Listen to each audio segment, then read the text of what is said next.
आज हम आप लोग को छठे अलंकार और सातवें अलंकार को ऑर्गन पर या हारमोनियम पर गाने के लिए और बजाने के लिए बताएंगे।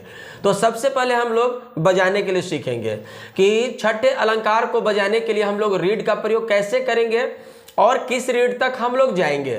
तो आइए बहुत ही बारीकी से हम इसे समझाते हैं और आप लोग बिल्कुल देखिए। सा रे गा मा पा धा नी तक जाएंगे और फिर पुनः चलेंगे रे से, रे गा मा पा धा नी सा। ये छठा अलंकार हुआ। अब इसे हम बजा करके दिखाते हैं।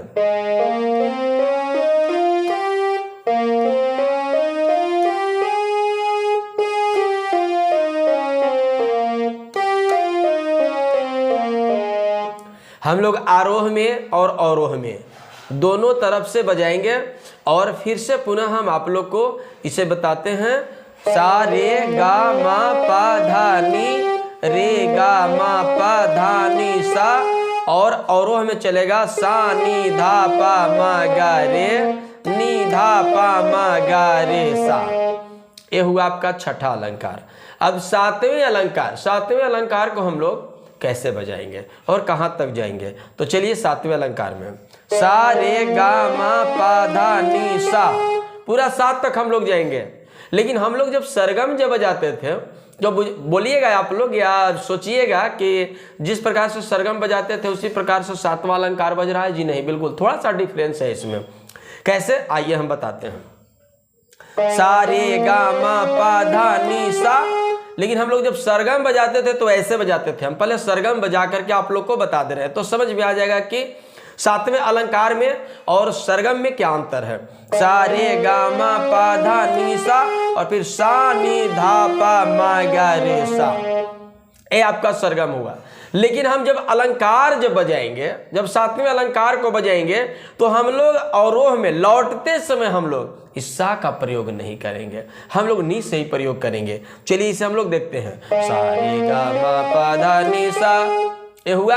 और फिर उधर से लौटेंगे नी धा पा मा गा रे सा। चलिए फिर इसे देखते हैं।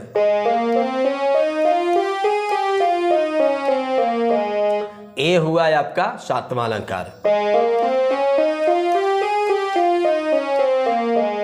सा रे गा मा पा धा नी सा, नी धा पा मा गा रे सा। सा रे गा मा पा धा नी सा, नी धा पा मा गा रे सा। छठा अलंकार को फिर देखेंगे और फिर सातवें अलंकार को देखेंगे। सा रे गा मा पा धा नी, रे गा मा पा धा नी सा, सा नी धा पा मा गा रे, नी धा पा मा गा रे सा। सातवें अलंकार को सा रे गा मा पा धा नी सा, नी धा पा मा गा रे सा। तो ये छठा अलंकार और सातवां अलंकार हुआ। अब हम लोग को क्या है कि हम लोग संगीत के प्रति समर्पित हम लोग होकर के सीखेंगे। एक बार की बात है, मैं छोटी सी बात बता देना चाहता हूं कि महाभारत काल में युधिष्ठिर महाराज जी जब अपने सभी भाइयों को हार दिए और द्रौपदी को भी हार गए, तो दुशासन जो है वो चीरहरण करने के लिए द्रौपदी की साड़ी को पकड़ करके खींचने लगा। अब द्रौपदी अपनी बचाव के लिए भगवान कृष्ण को पुकारने लगे, लेकिन द्रौपदी अपने दोनों हाथों से साड़ी को पकड़ी हुई है और भगवान कृष्ण को बुला रही है कि ए मेरे कृष्ण कन्हैया, आज तुम नहीं आएगा तो मेरा इज्जत बच नहीं पाएगा। लेकिन कृष्ण भगवान नहीं आते हैं।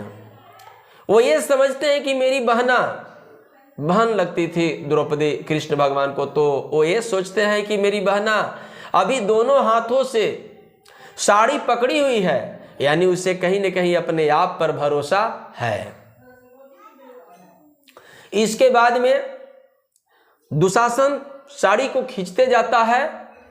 द्रौपदी फिर पुनः पुकारती है, ए मेरे कन्हैया, तू आज नहीं आएगा तो मेरा इज्जत नहीं बचेगा।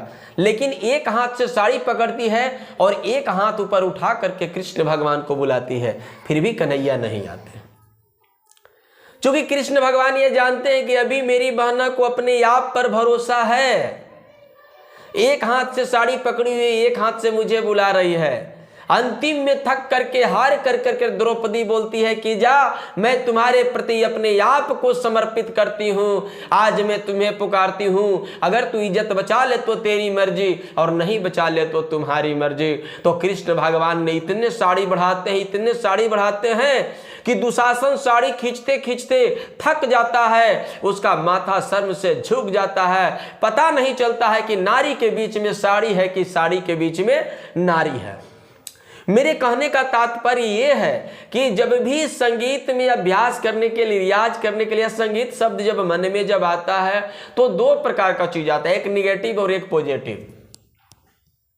क्या होगा इसको करने से, कितना समय लगेगा, कितना टाइम लगेगा, क्या इससे बेनिफिट है, क्या फायदा है, सिंगर बन के क्या करेंगे, लेकिन आपको सारे निगेटिव बातों को छोड़ देना है।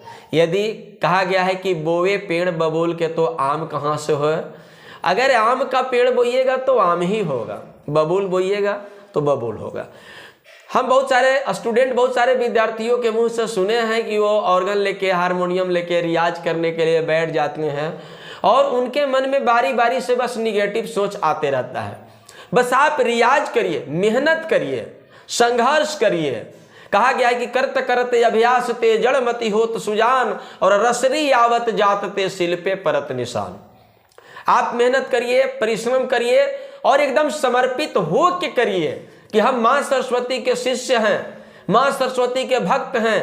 क्योंकि मां सरस्वती के चरणों में सभी भक्त बराबर हैं, सभी लोग बराबर हैं। आशा न पूर्ण रूपेण विश्वास है कि आप समर्पित होकर के जब संगीत सीखिएगा तो अवश्य आप एक दिन एक बहुत अच्छे सिंगर बन सकते हैं। आपकी डंका पूरे हिंदुस्तान में बज सकता है। इसलिए आपको कभी भी निगेटिव नहीं सोचना है, कभी भी नकारात्मक नहीं सोचना है। जब भी सोचिए तो सकारात्मक सोचिए। और आप मेरे वीडियो बिल्कुल देखते होंगे तो उसमें चंद्रकोश बताया गया है, उसमें जो है कि 5 अलंकार तक बताए हैं। आज हम छठे अलंकार और 7वें अलंकार आप लोग को बताएं। फिर पुनः एक बार हम लोग 5वें अलंकार, छठे अलंकार और 7वें अलंकार को बताते हैं। 5वें अलंकार तक हम अपने वीडियो में सरगम एंड टीम चैनल में बता चुके हैं। तो आइए फिर एक बार पुनः दोहरा लीजिए।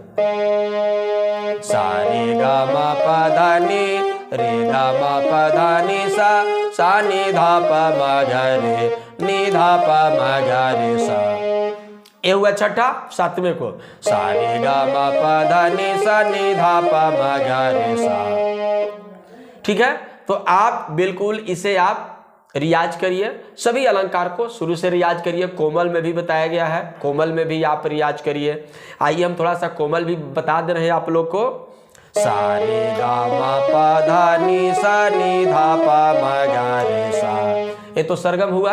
अब इसको छठे अलंकार को बताते हैं। सा रे गा मा पा धा नी, रे गा मा पा धा नी सा नी धा पा मा गा रे, नी धा पा मा गा रे सा।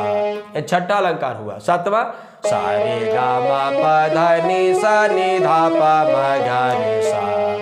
ये 7वां अलंकार हुआ। तो आप बिल्कुल प्रयास करिए, अभ्यास करिए, मेहनत करिए और बिल्कुल आप एक दिन संगीत के सरताज बन सकते हैं। हम सरगम सर आज बताएं छठे अलंकार और 7वें अलंकार। पुनः हम अगले बार आपको 8वें, 9वें, 10वें, 11वें, 12वें, 16वें अलंकार तक हम चलेंगे। आप मेरे चैनल सरगम एंड टीम को सब्सक्राइब करिए, बेल आइकन दबाइए। धन्यवाद।